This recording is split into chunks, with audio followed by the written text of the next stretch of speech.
এই হচ্ছে bullet train, যেটা সামনের সাইড। এটাই আমাকে জেদ্দা থেকে মক্কা নিয়ে আসছে। তো দেখতেছেন, এটা আমাদের জেদ্দার বলেন, মক্কার বলেন, সব জায়গার। ওই যে এটা ওই সাইডে আরেকটা আছে, ওইটার পিছনে আরেকটা আছে, আর এই সাইডে আরেকটা। এখানে টোটাল 4টাই দাঁড়ায় আছে, 4 লাইনে 4টা দাঁড়ায় আছে। দেখেন কি বিশাল ইঞ্জিন। এটার আগে একটা, পিছনে একটা ইঞ্জিন আছে, 3টা ট্রাক। এই শেষ মাথায় একটা আছে, এই যে মাঝখান দিয়ে একটা, আর এই যে একটা। আমি মাঝখান দিয়ে যাচ্ছি, হয়তো এটাই আবার, আমি যেটাতে আসছি হয়তো এটাও আবার মক্কার উদ্দেশ্যে, মানে মক্কা থেকে জেদ্দা যাবে।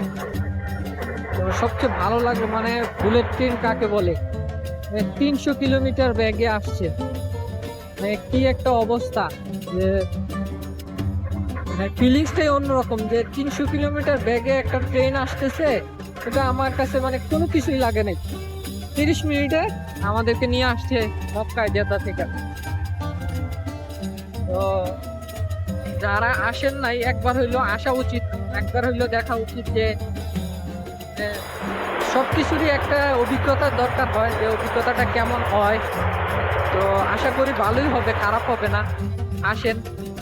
আর বিশেষ করে আমি মনে করি জেদ্দা থেকে মক্কা না এসে যদি আপনাদের সম্ভব হয় জেদ্দা থেকে মদিনা যাওয়া বা মক্কা থেকে মদিনা যাওয়া, ওইটা আপনাদের জন্য মানে সবচেয়ে ভালো হবে। অনেকটা লং টাইম থাকতে পারবেন, অথচ যেখানে 6-7 ঘন্টায় যাওয়া যায়, ওই জায়গায় আপনি হয়তো 2 ঘন্টায় চলে যেতে পারবেন, এরকম একটা বিষয়। তো টাইমেরও একটা মানে একটা বিষয় আছে, কারণ আমাদের যারা কাজ করে জেদ্দায়, তো 2 ঘন্টা হয়তো 4 ঘন্টায় যদি আপনি আসা যাওয়া করতে পারেন, তাহলে আপনার জন্য অনেক বেনিফিট থাকে। খরচ একটু বেশি, কিন্তু একবার হইলেও আসা উচিত আমি মনে করি আর কি। বাকিটা হচ্ছে যার যার ইচ্ছা। তো এই হচ্ছে আমাদের মক্কা রেল স্টেশন, এটা দিয়ে আমি আসছি, আর এখানে আরেকটা দাঁড়ায় আছে। তো এই আজকের এক্সপিরিয়েন্স বলেন বা অভিজ্ঞতা বলেন, যেটাই বলেন, প্রথমবারের মতো রেলে আসা, যেটাকে বুলেট ট্রেন বলা হয়। এই আর কি। যদি ভিডিওটা ভালো লাগে অবশ্যই লাইক করবেন, আর অন্যদের দেখার জন্য অবশ্যই সুযোগ করে দিবেন।